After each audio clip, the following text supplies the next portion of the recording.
C'est la fête de la musique, c'est la place Masséna et c'est Mika qui est avec nous. Comment ça va? Il fait beau en plus. L'été a pris un petit peu de temps pour arriver, mais maintenant on peut dire officiellement, si vous jugez la transpiration que j'ai sur ma tronche, vous allez voir que l'été est arrivé. C'est ta saison préférée? Honnêtement, j'aime bien les changements de saison. Oui. Je pense que le printemps il est magnifique et l'automne. Oui. Et parce que j'aime bien le changement en général. 2019, on peut dire que c'est l'année Mika, c'est le nouvel album qui est là. C'est une année de changement, ça c'est sûr aussi. C'est une saison de changement, un nouvel album après 4 ans.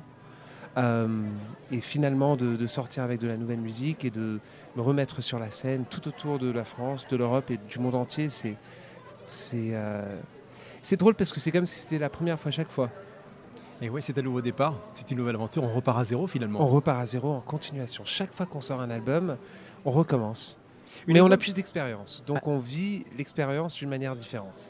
Mika, un album avec une couleur particulière, il y a un fil conducteur parce qu'il porte ton nom, en tout cas ton nom civil. Exactement, mon nom civil qui a jamais été vraiment mon nom. Jamais. Ma mère avait changé mon nom 1 heure après ma naissance.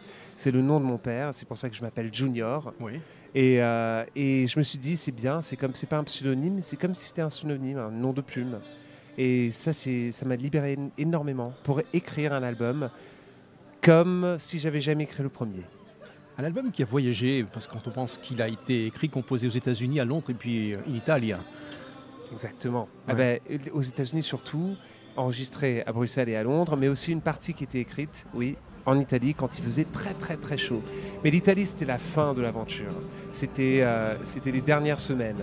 Et les premières semaines étaient plus dures, avec des chansons qui sont vraiment très très très qui parlent des choses très intimes.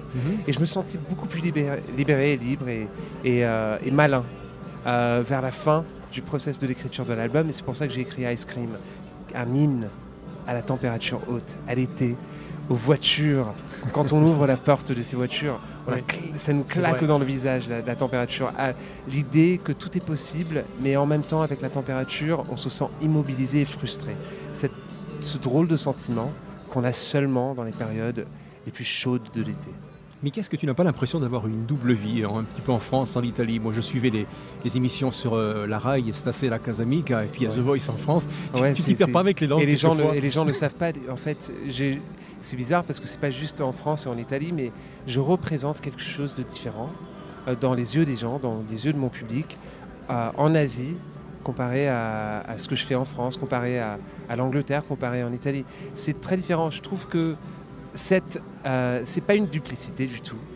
Vous savez, en fait, j'ai entendu un interview de Mick Jagger et il a dit le secret de sa carrière et le fait qu'il a pu survivre toutes ces années, c'est le fait qu'il se considère comme un caméléon.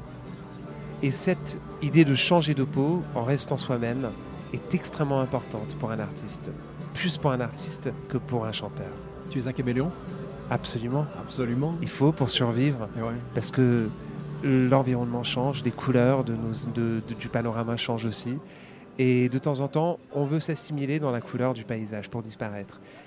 Mais aussi, de temps en temps, il faut totalement sortir du background et choisir une couleur extrêmement vive. Et c'est ça ce que j'ai choisi de faire pour ce nouvel album. C'est vrai. Alors, il y a aussi des titres inédits qui sortent, comme La Compagnia del Cigno, magnifique. Ouais. Ah, ça c'est super. Mais alors, La Compagnia del Cigno, c'est une série qui a eu énormément, probablement le plus grand succès de fiction télévision en Italie cette année. Et ça part d'un groupe de jeunes musiciens dans un conservatoire à Milan. Et c'est un petit peu comme Fame, ce film des années 80, mais réinterprété dans la musique classique et aujourd'hui.